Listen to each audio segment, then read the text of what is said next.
بسم اللہ الرحمن الرحیم۔ نثار تیری چہل پہل پر ہزاروں عید ربیع الاول، سوائے ابلیس کے جہاں میں سبھی تو خوشیاں منا رہے ہیں۔ ماہ ربیع الاول وہ عظیم ماہ ہے جس میں امام الانبیاء، حبیب کبریا، فخر موجودات، باعث تخلیق کائنات حضرت محمد صلی اللہ علیہ وسلم کی ولادت بسعادت ہوئی۔ آپ صلی اللہ علیہ وسلم تمام جہانوں کے لیے رحمت بن کر آئے۔ آپ صلی اللہ علیہ وسلم کے وجود محسوس سے پوری دنیا میں نور حق پھیلا اور کفر و باطل کی تاریکیاں چھٹ گئی۔ یہی وہ دور تھا جب جہالت عام تھی، عدل و انصاف ناپید تھا، انس، پیار اور محبت کی کوئی چیز نہ تھی۔ بقول شاعر، تاریک تھا، ظلمت کدہ تھا، سخت کالا تھا، پردے سے پردہ کیا نکلا کہ گھر گھر میں اجالا تھا۔ حضرت عمرو بن قطیبہ رضی اللہ تعالیٰ عنہ سے مروی ہے کہ میں نے اپنے والد سے سنا جو بہت بڑے عالم تھے، فرماتے ہیں کہ حضرت آمنہ رضی اللہ تعالیٰ عنہ کے ہاں ولادت بسعادت کا وقت قریب آیا تو اللہ تعالیٰ نے فرشتوں سے فرمایا کہ تمام آسمانوں اور جنتوں کے دروازے کھول دو۔ اس روز سورج کو عظیم نور پہنچایا گیا اور اللہ تعالیٰ نے دنیا بھر کی عورتوں کے لیے یہ مقدر کر دیا کہ وہ حضور اکرم صلی اللہ علیہ وسلم کی برکت سے لڑکے جنیں گی۔ علامہ نور الدین علی بن ابراہیم بن احمد حنبلی شافعی لکھتے ہیں کہ جس سال نور محمد صلی اللہ علیہ وسلم حضرت آمنہ کو عطا ہوا وہ فتح اور نصرت، تر و تازگی اور خوشحالی کا سال کہلایا۔ اہل قریش اس سے قبل معاشی بدحالی، اسرت اور قحط سالی میں مبتلا تھے۔ ولادت کی برکت سے اس سال اللہ تعالیٰ نے بے آب و گیا زمین کو شادابی اور ہریالی عطا فرمائی اور سوکھے درختوں اور مردہ شاخوں کو ہرا بھرا کر کے انہیں پھلوں سے لاد دیا۔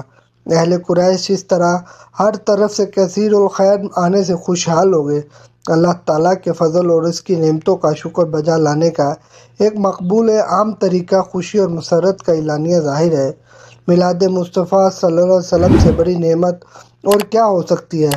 یہ وہ نعمت عظمیٰ ہے جس کے لیے خود رب کریم نے خوشیاں منانے کا حکم دیا ہے۔ اللہ تعالیٰ قرآن پاک میں فرماتے ہیں، فرما دیجئے کہ یہ سب کچھ اللہ کے فضل اور اس کی رحمت کے باعث ہے جو بعثت محمدی صلی اللہ علیہ وسلم کے ذریعے تم پر ہوا ہے۔ بس مسلمانوں کو چاہیے کہ اس پہ خوشیاں منائیں۔ یہ خوشی منانا اس سے کہیں بہتر ہے جسے وہ جمع کرتے ہیں۔ اس آیت کریمہ میں اللہ تعالیٰ کا روح خطاب اپنے حبیب صلی اللہ علیہ وسلم سے ہے کہ اپنے صحابہ کرام اور ان کے ذریعے پوری امت کو بتا دیجئے کہ ان پر اللہ کی جو رحمت نازل ہوئی ہے وہ ان سے اس امر کی متقاضی ہے کہ اس پر جس قدر ممکن ہو سکے خوشی اور مسرت کا اظہار کرے۔ جس دن حبیب خدا صلی اللہ علیہ وسلم کی ولادت مبارک کی صورت میں عظیم ترین نعمت انہیں عطا کی گئی، اسے اسی شان طریقے سے منایا جائے۔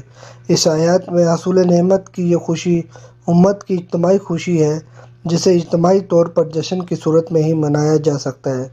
چونکہ حکم ہو گیا کہ خوشی مناؤ اور اجتماعی طور پر خوشی عید کے طور پر منائی جاتی ہے یا جشن کے طور پر، لہذا یہ آیت کریمہ کا مفہوم واضح ہے کہ مسلمان یوم ولادت رسول صلی اللہ علیہ وسلم کو عید میلاد نبوی صلی اللہ علیہ وسلم کے طور پر منائیں۔ ولادت اور میلاد مصطفیٰ صلی اللہ علیہ وسلم عالم انسانیت پر خدا تعالیٰ کا احسان عظیم ہے۔ اللہ تعالیٰ نے اپنے حبیب اکرم صلی اللہ علیہ وسلم کے یوم میلاد کے موقع پر 1400 سال پہلے بھی جھنڈے نصب فرمائے تھے۔